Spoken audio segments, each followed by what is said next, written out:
Hola, en la lección de lengua castellana de hoy veremos las perífrasis verbales. En primer lugar, hablaremos de lo que son, posteriormente de su estructura, después de las clases de perífrasis verbales y por último de los tipos de perífrasis. Una perífrasis verbal es la asociación de dos o más verbos que transmiten una única idea verbal y forman una unidad sintáctica indisociable. Esto significa que, funcionalmente, la estructura completa constituye el núcleo del predicado. Por ejemplo, en la oración Pedro empieza a sospechar de Martina, empieza a sospechar es una perífrasis verbal que funciona como núcleo del predicado empieza a sospechar de Martina. En cuanto a la estructura, las perífrasis verbales están formadas por un verbo en forma personal y otro verbo en forma no personal. En medio de ellos puede haber un nexo, el cual puede ser una preposición o una conjunción. En cuanto a las clases de perífrasis verbales, podemos encontrarnos perífrasis verbales de gerundio o de infinitivo. Por ejemplo, en esta conversación, sigues descansando es una perífrasis verbal de gerundio, mientras que empiezo a trabajar es una perífrasis verbal de infinitivo.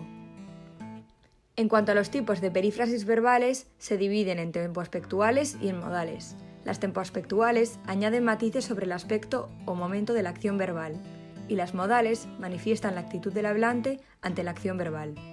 Para comprender bien las perífrasis tempoaspectuales, veremos el siguiente vídeo.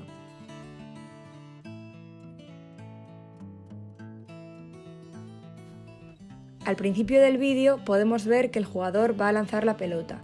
Va a lanzar es una perífrasis tempoaspectual de posterioridad porque se refiere a algo que ocurrirá posteriormente.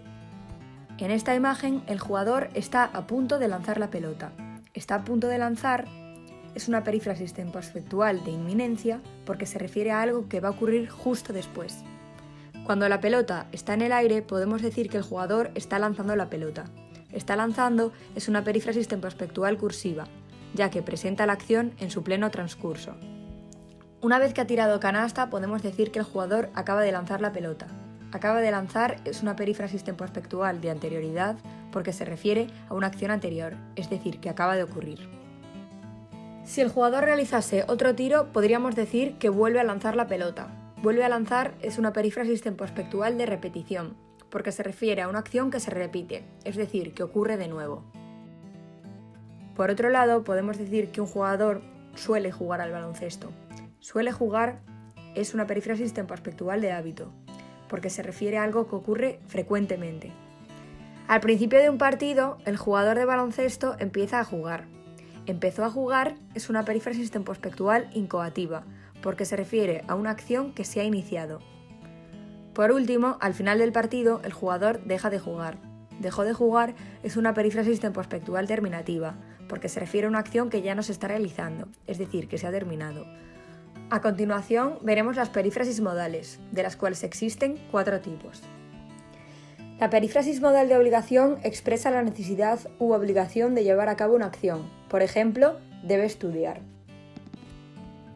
La perífrasis modal de posibilidad presenta la acción como algo dudoso o probable, pero no seguro. Por ejemplo, puede caerse.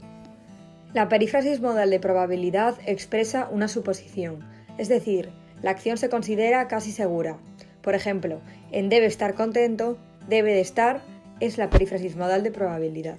Por último, la perífrasis modal de capacidad presenta una acción que el sujeto es capaz o está autorizado a realizar. Por ejemplo, en puede tocar la guitarra, puede tocar es la perífrasis modal de capacidad. Ahora hagamos un repaso de todas las perífrasis verbales. Dentro de las perífrasis tempoaspectuales tenemos las de posterioridad, formadas por ir a más un infinitivo, las de anterioridad, acabar de más infinitivo, las de hábito, soler más infinitivo, las de repetición, volver a más infinitivo, las de inminencia, estar a punto de más infinitivo, las incoativas, empezar a más infinitivo, las cursivas, estar más gerundio o seguir más gerundio, y las terminativas, dejar de más infinitivo. Dentro de las perífrasis modales tenemos las de obligación, formadas por deber más un infinitivo, las de posibilidad, formadas por poder más infinitivo, las de probabilidad, deber de más infinitivo, y las de capacidad, poder más infinitivo. Antes de terminar, veamos unos últimos ejemplos. En la oración, la fábrica está produciendo gases contaminantes, está produciendo es una perífrasis tempoaspectual cursiva porque presenta una acción que está ocurriendo en ese momento. En la oración, en verano solemos ir a la playa, solemos ir es una perífrasis tempoaspectual de hábito porque presenta una acción que sucede con frecuencia. Pepe debe dormir para tener energía mañana. Debe dormir es una perífrasis modal de obligación porque expresa una acción que Pepe tiene que realizar. En la oración, Sara debe de estar triste, debe de estar es una perífrasis modal de probabilidad porque presenta una suposición. El dinero dejó de importarle. Dejó de importarle es una perífrasis tempoaspectual terminativa porque presenta una acción que el sujeto ya no está realizando. Por último, en la oración, beber alcohol en exceso puede provocar un coma etílico, puede provocar es una perífrasis modal de posibilidad porque presenta un hecho que es posible que suceda en ocasiones. Aquí termina la lección sobre las perífrasis verbales.